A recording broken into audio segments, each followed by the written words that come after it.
Dive. Vous écoutez Africaine 24. Nous parlons au nom d'Africaine 24, uniquement. Bonjour à toutes et à tous, aujourd'hui on se penche sur le Togo. Il y a une tension qui monte, c'est assez palpable, surtout à l'approche des 26, 27 et 28 juin 2025. Oui, c'est vrai. Et on a deux choses à examiner de près. D'un côté, une lettre circulaire, très officielle, du gouvernement. Et de l'autre, des articles de presse qui parlent, eux, d'une sorte d'agitation, voire de panique au sommet de pouvoir. Exactement. Donc notre mission aujourd'hui, c'est de décortiquer un peu tout ça, voir ce que disent ces différentes sources, comprendre les enjeux tels qu'ils sont présentés. Et juste avant de plonger dedans, un message important. Pour nous aider à continuer ce travail, pour une Afrique libre, on a besoin de soutien. Oui, c'est essentiel. Pensez à vous abonner à Afrique N24, activer les notifications et surtout partagez. Partagez ce lien via WhatsApp, Facebook, sur toutes les plateformes. Partout, dans les villes, les villages, dans la diaspora, ce message doit voyager. On remarque que beaucoup écoutent, mais l'abonnement ne suit pas toujours. Votre soutien est vraiment vital pour nous. Cliquez aussi sur j'aime, ça nous encourage, nous, à la rédaction. Et ça aide la visibilité. Partagez sur Facebook, sur WhatsApp. Et n'oubliez pas, abonnez-vous, activez la cloche pour ne rien manquer de nos prochains reportages. Voilà, merci d'avance. Alors, revenons à nos documents.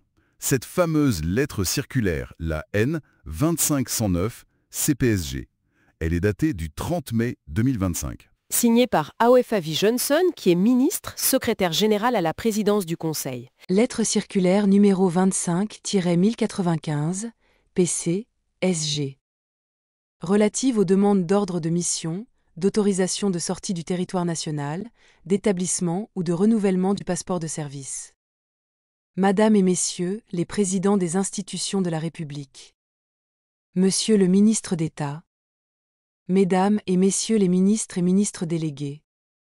Il est porté à votre connaissance qu'en vertu de l'article 50 de la loi numéro 2024-005 du 6 mai 2024 portant Constitution de la République togolaise et sur instruction du président du Conseil, toute demande d'ordre de mission, d'autorisation de sortie du territoire national et d'établissement ou de renouvellement du passeport de service doit être soumise au président du Conseil.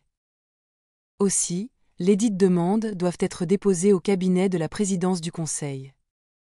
Veuillez croire, Madame et Messieurs les présidents des institutions de la République, Monsieur le ministre d'État, Mesdames et Messieurs les ministres et ministres délégués, en l'assurance de ma considération distinguée.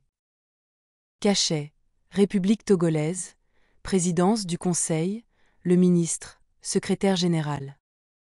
Signé. Le ministre, secrétaire général, Ablamba Aoefavi Johnson. C'est un poste important. Très important. Et qu'est-ce qu'elle dit? Concrètement, que toute demande, ordre de mission, autorisation de sortie du territoire, même les passeports de service, Tout ça doit maintenant être soumis directement au président du Conseil. C'est nouveau, ça centralise. Et ça s'appuie sur la nouvelle Constitution, l'article 50 de la loi du 6 mai 2024, un article qui redéfinit certaines prérogatives. D'accord, alors, première lecture, simple formalité administrative liée à la nouvelle Constitution. C'est une possibilité, bien sûr, une réorganisation logique après un changement constitutionnel. Mais les articles qu'on a consultés, eux, ils ont une lecture, disons, beaucoup moins neutre. Pour eux, c'est pas anodin. Ah oui? Qu'est-ce qu'ils y voient? Le timing, déjà. Juste avant ces dates, fin juin, les fameux 26, 27, 28. Pour eux, c'est un signe de contrôle accru, une tentative de verrouiller les sorties. Verrouiller les sorties. Pourquoi faire, selon eux? Ça suggère une certaine fébrilité. Exactement. C'est là qu'on arrive au cœur des affirmations de ces articles. Ils ne font pas qu'interpréter la circulaire. Ils affirment carrément qu'une panique s'est installée. Une panique au sein du pouvoir. Du régime UNIR. Oui, dans les autres sphères.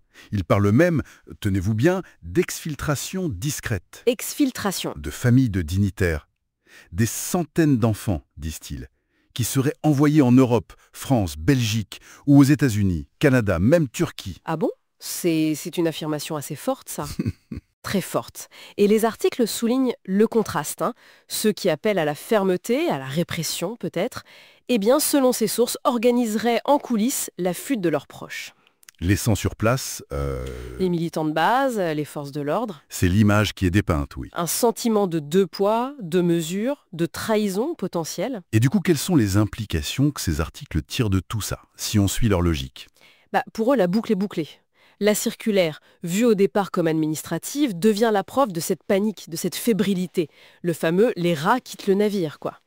Ça alimenterait, selon eux, un ressentiment à la base. Ils citent même l'incident d'Adakpamé, début juin, comme un premier signe de résistance ou de mécontentement qui gronde. Et les dates de fin juin, alors? Le 26, 27, 28? Elles sont présentées comme une sorte de ligne rouge. Certains parlent même d'un tsunami rouge populaire qui serait imminent. L'idée forte qui ressort de ces écrits, c'est que la peur aurait changé de camp. D'accord. C'est un scénario assez précis qui est décrit là. Oui, et il est très important de le souligner encore une fois. Africaine 24 rapporte ici le contenu, les interprétations, les allégations trouvées dans ces sources. Nous ne les endossons pas, nous ne les validons pas, on expose ce qui est dit. Bien sûr. Donc, si on résume, on a vraiment deux narratifs qui s'opposent. D'un côté, une mesure gouvernementale, la circulaire, présentée comme une adaptation administrative. Logique, liée à la nouvelle constitution. Voilà. Et de l'autre, des articles qui décrivent un climat de panique au sommet, des fuites organisées, et qui interprètent cette même circulaire comme un symptôme de cette crise de confiance. C'est ça. Et ça crée une atmosphère d'incertitude, c'est clair. La tension est là. Rien qu'à voir comment les mêmes faits sont lus différemment. Absolument. Alors, avant de conclure, on vous le redit, votre soutien est crucial. On le voit. Beaucoup de gens écoutent, mais repartent sans partager. Oui, et pourtant c'est le partage qui fait voyager l'information, qui lui donne sa force. Vous avez ce pouvoir entre les mains. Alors s'il vous plaît, abonnez-vous, activez les notifications et partagez ce contenu. Sur WhatsApp, sur Facebook, faites passer le message. Les gens écoutent et partent, mais ils ne partagent pas. Le partage donne vie au message. Et ce pouvoir, vous le détenez. Utilisez-le. Merci beaucoup. Pour terminer, peut-être une réflexion? Oui, au-delà des faits bruts de la circulaire d'un côté, des récits de panique de l'autre, ce qui sera sans doute décisif, c'est comment tout ça va être perçu. Comment ces signaux-là, la circulaire, les rumeurs, les appels à la mobilisation peut-être, comment tout ça va être interprété par les différents camps et surtout comment ces interprétations vont guider leurs actions concrètes dans les jours qui viennent, c'est peut-être là que se trouve la vraie clé. Une question ouverte en effet. Ceci était une analyse d'Africaine 24. Nous parlons uniquement au nom d'Africaine 24. Vous êtes de plus en plus nombreux à nous suivre et à participer à l'évolution de la chaîne Africaine 24, et sincèrement nous tenions à vous en remercier. Nous lisons tous vos commentaires qui enrichissent le débat et vraiment nous vous demandons de nous soutenir, en aimant les vidéos pour une large diffusion, et pour continuer à avoir une ligne éditoriale indépendante, et vous proposer de nouvelles émissions toujours de plus en plus enrichissantes. Ne restons pas passifs, soyons actifs. Merci et à bientôt. Likez la vidéo si ce n'est pas déjà fait. Laissez aussi votre point de vue en commentaire. Abonnez-vous et cliquez aussi sur la petite cloche de notification pour ne rien rater de nos prochaines vidéos. N'oubliez pas de partager aussi la vidéo et de la liker.